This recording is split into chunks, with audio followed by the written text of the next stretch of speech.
Good evening and welcome to This Is The Day. My name is Sarah Otieno and we are live on Family TV, also live on Family Radio. Thank you so much for choosing to spend time with us this beautiful evening. Use the SMS line 20316 to talk to us. WhatsApp number 0786 316 316 on Facebook and Twitter at Family Radio 316 about any concerns you have, any questions you have, and even any comments that you can get when it comes to the shows that we are airing.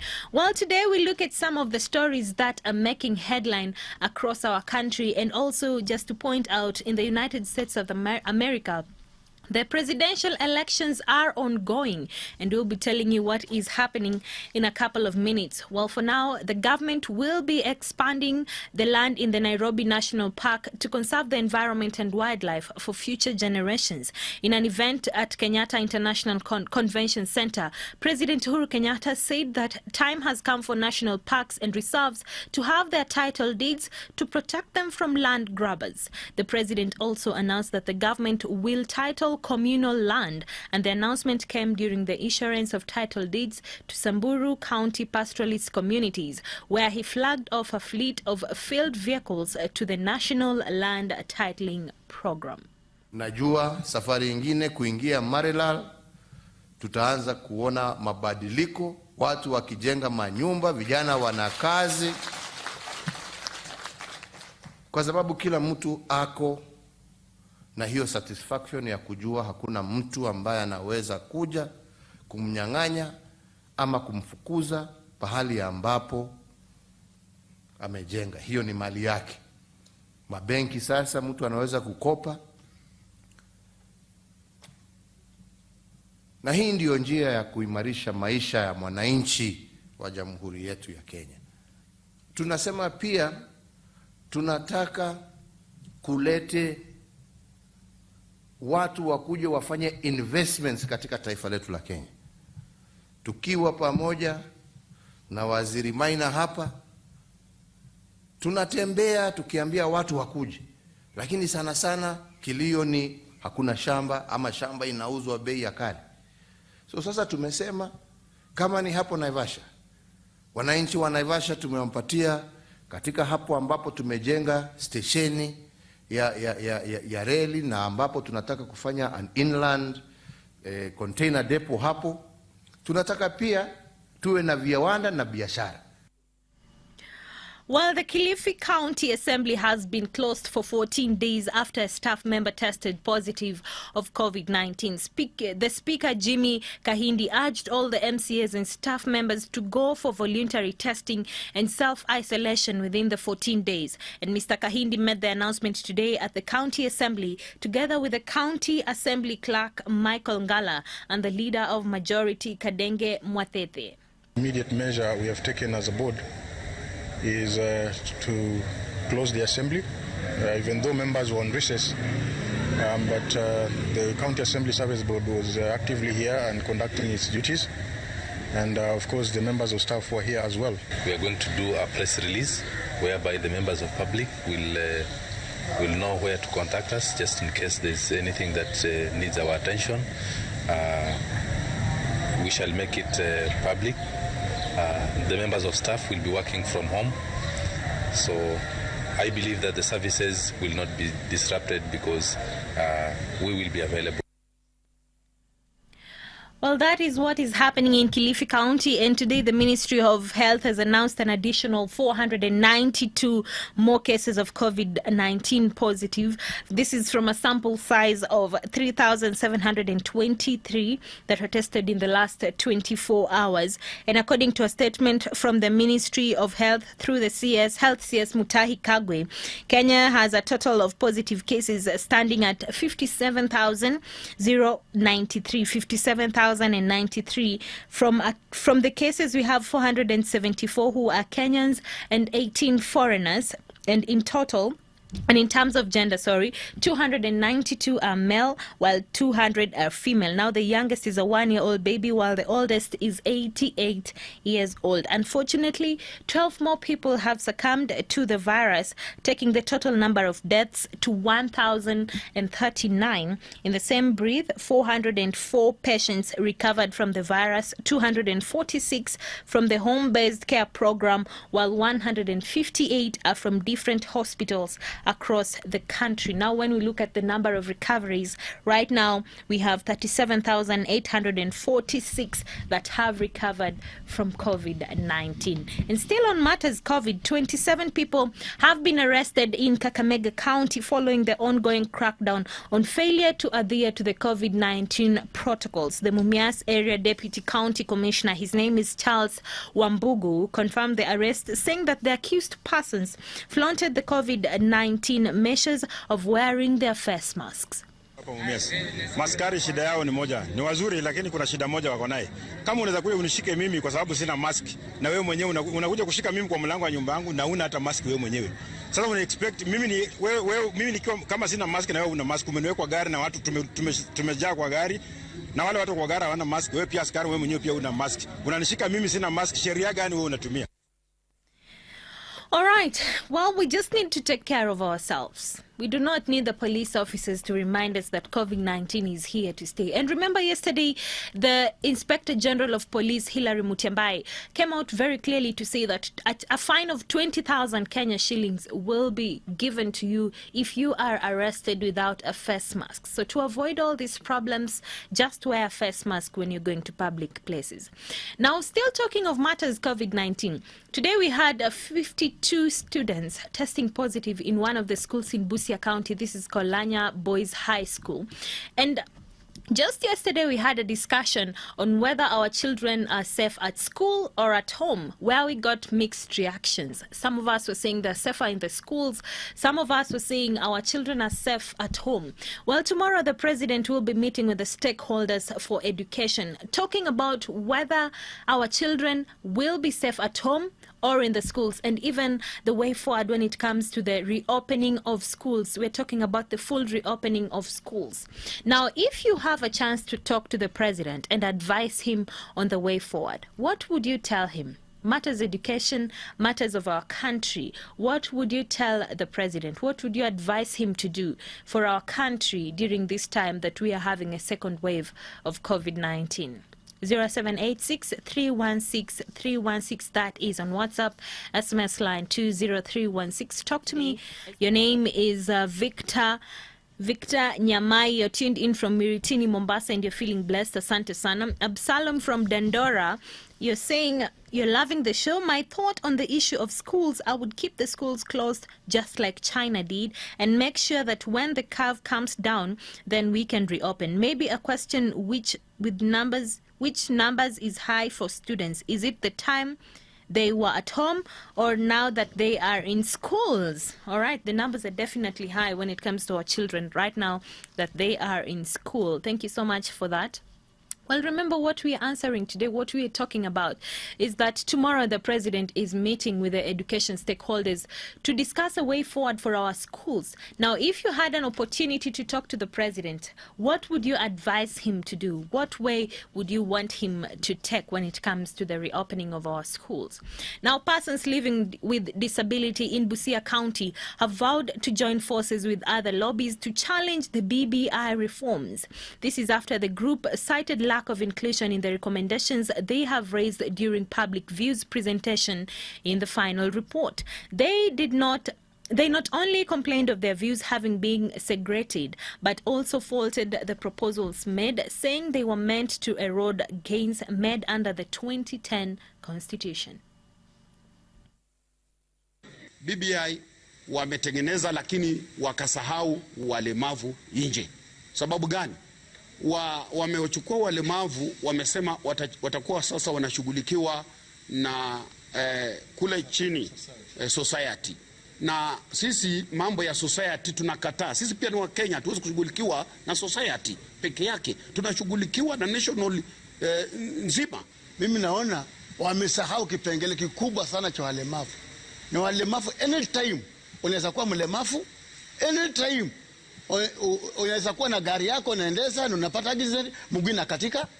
Unaweza kuwa hata unakata kuni kwa mapenzi ya wewe wa boma yako na mke yako, na kuni imeshoke na kukupiga inakata mkono. Sasa ulemavu haitakwisha. Atafadhali mimi naomba Mheshimiwa Raila na Uhuru Kenyatta warekebishe kipengele hicho. Sisi tuko tayari kusupport it thoroughly with that failure. Still on matters BBI, the West Pokot leaders and stakeholders have thrown weight behind the recent launch Building Bridges initiative, the report that was calling for amendments. The leaders, led by the area governor John Lonyangapuo, who held a consultative meeting at Kashaunet grounds, agreed to support the document, at the same time proposing for some recommendations. Based on the 2019 population census, where West Pokot had a total population of 621,000. West Pokot then is entitled to an additional member of parliament under the multiple member constituency model spelled out in the PPI report. And because of the marginalization and the problem that covered us and really messed us up, now cat rustling gone. War with communities neighboring us, gone. So we want now to feel Kenya right at the doorstep. So we need an extra MP or 2 or 3 or more. The report be presented in different vernacular radio stations in the whole country for proper understanding of the report. This will foster inclusivity and it will reduce the problem we have been having, something called winner take it all. Remember, we really pushed this as West Pokot during the presentation when the Haji team came here. This is like having the grand coalition government of 2008, 2012. You remember the way it was? If the deputy came from the opposition, this other one, this other one came from there. That's why Kenya developed. If you look at the graph of the way Kenya developed, you will be surprised that time. I liked what Governor Lonyangapuo said there about the BBI and making sure that all Kenyans understand. He proposed that this report be said actually announced in different vernacular stations so that all the Kenyans can have an understanding and a copy of what the BBI really entails. That's a good move and a good recommendation from the leaders of West Pokot. Now, there is a woman in Kitengela town that is in Kajiado County who wants a local motorcycle company to honor a pledge and hand her a new bike she allegedly won during a product promotion in the same area. Esther Wanjiru says that she was contracted by the said company to market for motorbikes amongst her fellow riders with a promise of a brand new bike. Wanjiru, however, says 1 year down the line, she is yet to receive that pledge. Hiyo pikipiki vile nilipewa ilikuwa kama maajabu kwangu, kwa sababu nilienda public show. Baada ya kwenda public show, tukaingia kwa ground, tukafanya kile kitu tukamaliza. Baada ya hayo, nikaambiwa nikalie pikipiki, nikapewa kifungu na kila kitu na 1,000 ya kuweka mafuta. Nikashika kifungu yangu na helmet nikavalishwa. Baada ya kuojiwa sasa nikeuke nichukue pikipiki niende nayo. Ilibebwa juu. Nikabaki na helmet na kifungu. Mara ya mwisho nikaambiwa nichukue loan ndio nipewe pikipiki. Nilianza kuitwa chamani wangu ambaye ni Moses. Tukaenda pale tukasaini ndio tuweze kupewa hiyo pikipiki. Baada ya kusaini hata hiyo pikipiki sikupewa. Hiyo pikipiki iliweza kurudishwa kwa kampuni kwa ajili ya kuweza kuwekwa insurance na kufungwa vizuri ndo mtu anapofanyia kazi kwa sawa sawa. Lakini hiyo pikipiki haikuweza kupewa tena. Tulifuatilia pikipiki, mwishowe tuliitwa tukaambiwa kwamba hiyo pikipiki iweze kusainiwa kama loan. Kwamba serikali kwanza DCI ya Isinya watu shughulikie huyu mama akapate kupewa haki yake, sababu ni mama mjane na anahangaika, na tuna mama mwingine Kitengela, tuko na mama mmoja peke yake wa bodaboda. Women empowerment, they are being frustrated again. And as one of the witnesses was saying, she is the only lady who operates boda a boda operator in Kitengela town.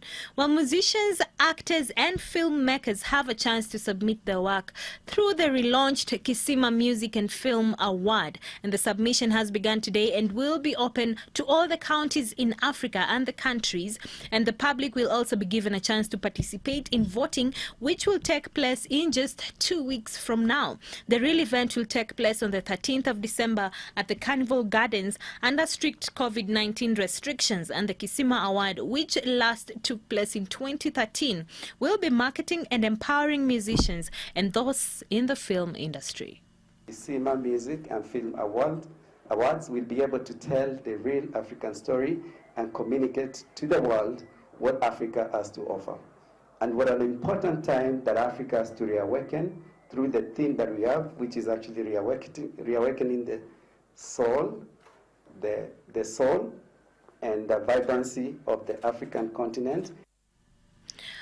Well, that is for the musicians, the actors, and also the filmmakers. Registration has started today, so if you fall in any of those categories, make sure to sign up. Now, contractors in Kisii County have petitioned the devolved unit manager to streamline the tenders system in a bid to ensure transparency in allocation of tenders after recent releases of funds by the national government.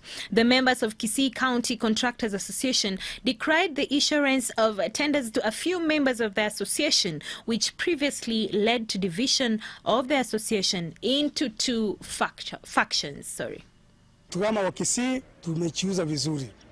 Pili, kazi ambao zinakuja sasa, najua Senate ilipitisha makazi itaanza kupeana vizuri. I know gavana yetu ni mzuri. Contractors watapata kazi yao na watapata pesa zao ambao hawachalipo. Shukuru gavana wetu na CS Matiang'i kwa kutuletea Masujaa Day. Kwa vile Masujaa ileta biashara mingi, barabara zetu zimetengenezwa, stadium yetu imekuwa na vitu mingi ilikuwa, na hivyo tunashukuru sana. Tutaki kuona hao watu wakiachwa nje vile tumekuwa tukiona, na tena sisi we don't want to be made minority on our own land. Kilioko sisi tunatakiwa kupewa kazi mingi, ama tunatakiwa kuwawanywa ama kupewa zile kandarasi ziko na pesa mingi kuliko wale ambao wanatoka nje. Well, and that is not only happening in Kisii County. We have different counties, issues being raised on the issuance of tenders, and they are calling on the county governments to streamline and make sure that there is free giving out of tenders to the people that deserve it. And Priscilla Njeri Kangata is saying children are still safer in school. They'll recover at the rate of 98% rather than being at home where with the hands of defilers, teenage pregnancy, and also crime. Thank you so much for your feedback. I have someone else unasema, I am Paula. I'm tuned into the show from Kakamega. Thank you so much for giving us updates on what is happening in our country. Maneno ya watoto, let's just put that in the hands of the Lord. Thank you so much, Paula, for tuning into the show today. Now, girls and young women from Samburu County are asking the county and national assemblies to introduce a law that will ensure teenage girls have access to sanitary towels at no cost. And this is to reduce the number of early pregnancies being recorded in the country. The appeal was made at Longewan area in Samburu County, where a group of girls led by the director and founder of a local foundation that aims to empowering women who hiked for 11 kilometers in a nature walk that was aimed at conserving the environment, empowering the girls. Wasichana wasaidiwe na sanitary pads. Some of them cannot afford, and ningependa government iletea huko nyumbani na pia shule. So I believe that women's empowerment can't happen without education, but also the development of a country can't happen without its women. Tunaelimishana, tukitembea tunaelimisha mambo ya kuishi na wanyama kama zebras tuko nazo hapa na ng'ombe pamoja na wanafurahiana grace. So pia tunaelimisha mambo ya conservation, jinsi ya kupanda miti, ya kukusa miti, kutakata miti waelewe. Well, and the process of the registration of youth who would like to join the National Youth Service kicked off today in Kiambu County. However, this time the turnout was lower than expected. And this, as some residents explained, it has been because of the fear of contracting coronavirus. Now, those who turned up have hopes of building their future through the program. However, some lamented over the process, claiming that they have been denied a chance to join the services due to their high KCSE grades.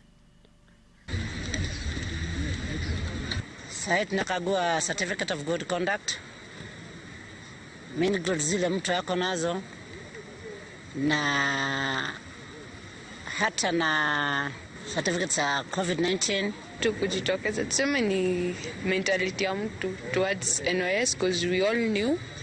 Actually, we expected more. Tuli expect kwa wingi, juu tulikuwa tunajua tunakuja.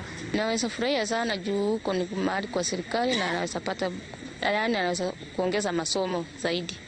All right, remember the registration started today and this is expected to take place in different counties across the country. So if you would like to join the NYS, be on the lookout as to when the registration will be happening in your county. Now, Ugandan opposition presidential candidate Bobi Wine was arrested earlier today after handing in his nomination papers to the election body. His party's spokesman said that earlier today. Now, Wine was dragged from his car by armed security officers and forced into a police van amid violence scuffles between the police and his supporters. Since Wine expressed his presidential ambition, the police and the military have repeatedly dispersed his rallies and beaten and detained his supporters. Museveni was cleared to run for his election on Monday.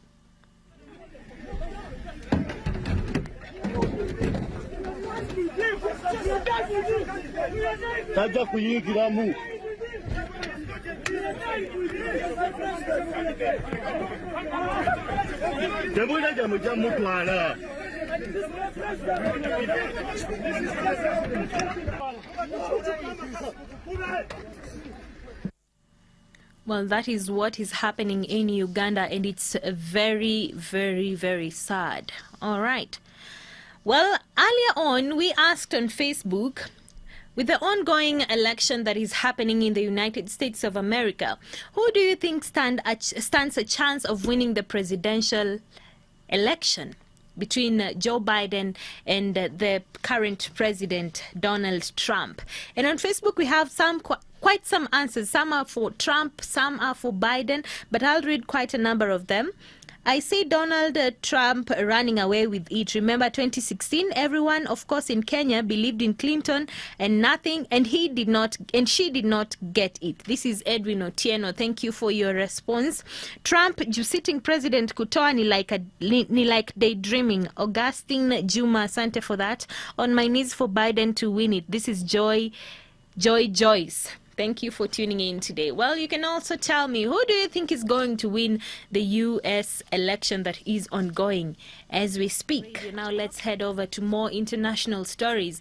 And the opposition party in Tanzania, Civil United Front, SCUF, say that it will not participate in any election until a free electoral commission is formed. Speaking to reporters, the party's chairperson, Professor Ibrahim Lipumba, said that the party will concentrate on the push for a new constitution.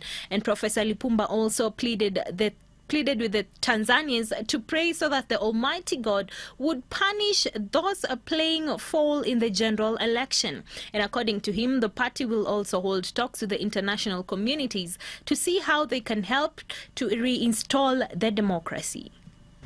Tunasikitika kusema kwamba mchakato mzima wa uchaguzi uligubikwa na ubakwaji mkubwa wa demokrasia, ambapo mosi, wagombea wengi wa vyama vya upinzani walienguliwa kwa pingamizi pasi na kuwepo kwa sababu za msingi. Kutokana na mapungufu tuliyoyaeleza, CUF chama cha wananchi hatukubaliani kabisa na matokeo yaliyotangazwa ya uchaguzi mkuu wa Oktoba 28, 2020 wa serikali ya Zanzibar na serikali ya Jamhuri ya Muungano wa Tanzania. Kwa kuzingatia msimamo huo, CUF chama cha wananchi kimefikia maazimio yafuatayo.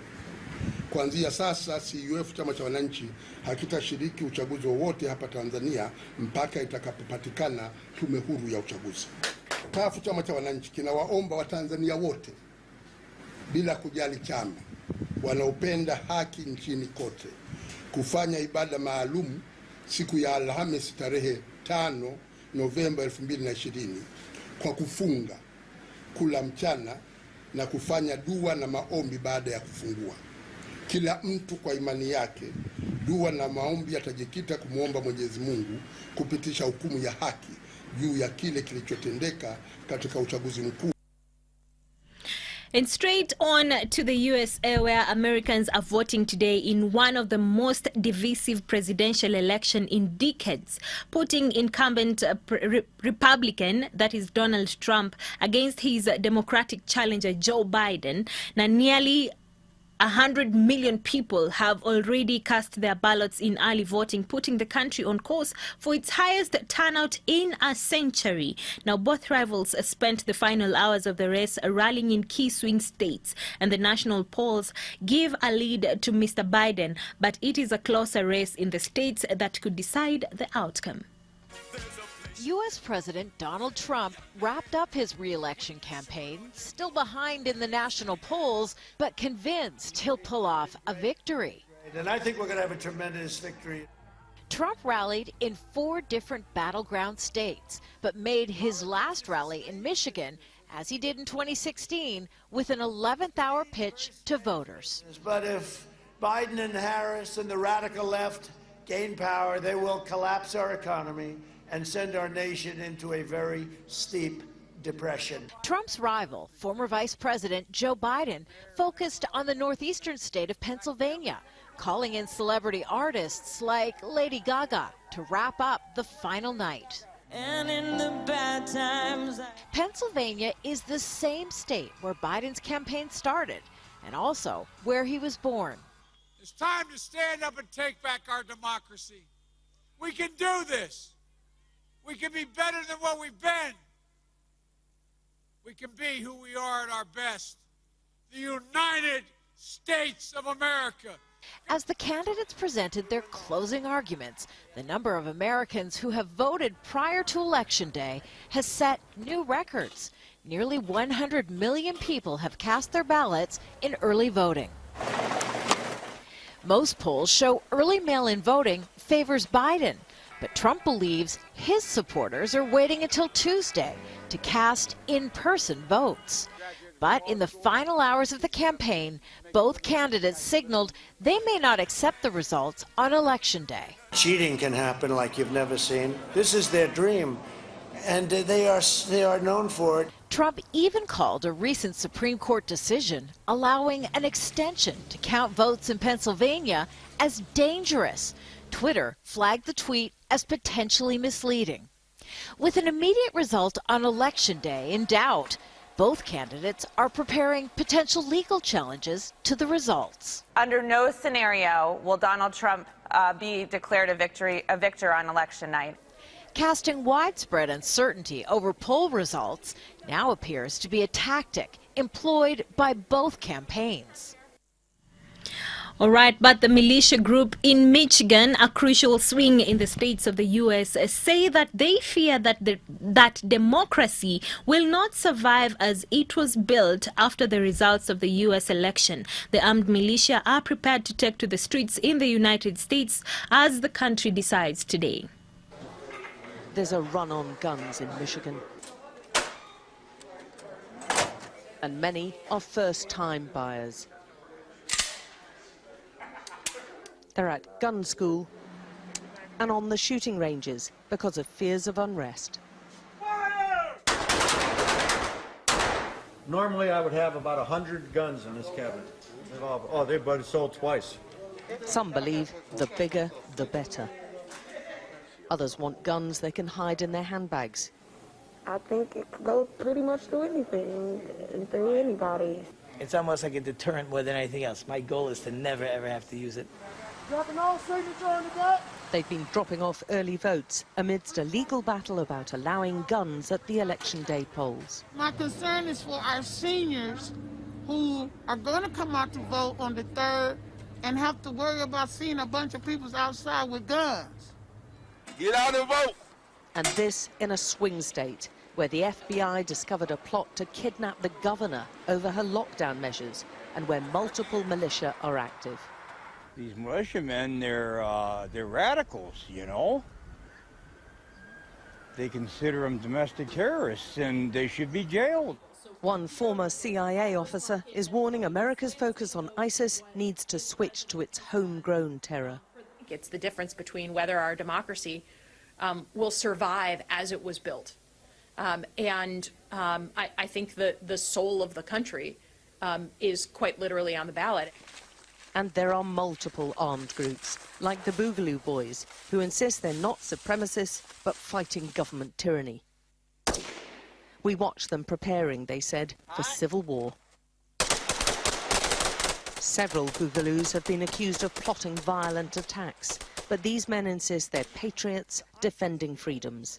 We only meet violence with violence, and that's only to bring the situation to a neutral setting.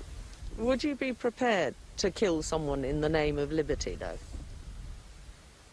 I'll kill someone in the defense of the innocent. Well, that is scary, and let us continue praying for peace even as the U.S. are casting their votes as we speak. We just want peace and harmony in that country. Despite the outcome of the election that is ongoing, we pray that God will give them peace. Thank you so much for tuning in to the show today. Remember, Prayer Circle is coming in next after this show, so send in your prayer requests and even your praise reports. The WhatsApp number to use is 0786 316 316, SMS line 20316. From me and the team, it's good night. I'll see you tomorrow. This and more of our shows, log on to www.familymediaonline.com to enjoy a wide variety of programs, from current affairs to testimonials and features, pastoral and inspirational shows, kids entertainment, and so much more. Also stream live on www.familymedia.tv.